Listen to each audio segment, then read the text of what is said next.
LifeLink 3 provides on-scene emergency response and interfacility transport for over 2,200 adult, pediatric and neonatal patients each year, serving 9 leading hospital systems in Minnesota and western Wisconsin.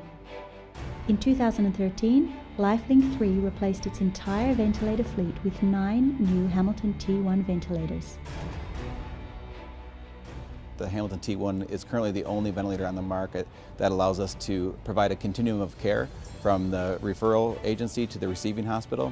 It's the only ventilator that's geared towards transport in a manner that we can continue exactly what the referring hospital or ICU is expecting to put that patient on for ventilator settings.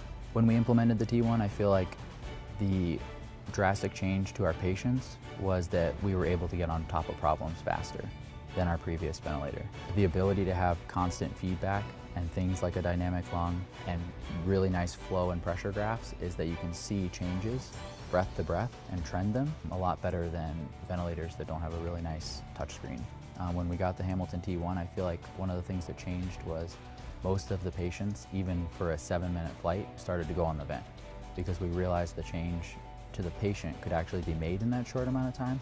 So we could actually make a difference in that short transport.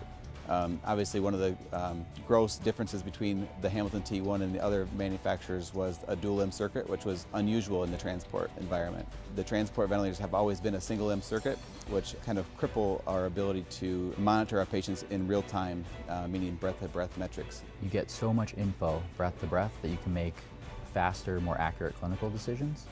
That was one of the things that really surprised me of how much that changed my care. They can begin lung protective strategies early on with using ASV, while they can pay attention to the rest of the patient and continue to assess them for other injuries or further assess their illness. It's specifically really advantageous in trauma because you have so many other fires to put out that it's nice to just set up the ventilator for the patient's height and their ideal body weight and then allow ASV to manage the patient from a lung standpoint. The fact that once you get the patient's height and ideal body weight plugged in, it's fairly easy to set up. There's probably 5 or 6 settings from like FiO2 to peak inspiratory pressure to PEEP. And once you have those set up, ASV does a really nice job of transitioning from assist control to SIMV to spontaneous all on its own based on the patient's work of breathing and their effort, and the fact that it's calculating thousands of times per minute exactly the patient's work of breathing, their respiratory status, their exhaled flow rates, their tidal volumes, everything. I think there was a lot of comfort that came from that. It's not set and forget, it's constantly reevaluating the patient, and that gave us a lot of reassurance.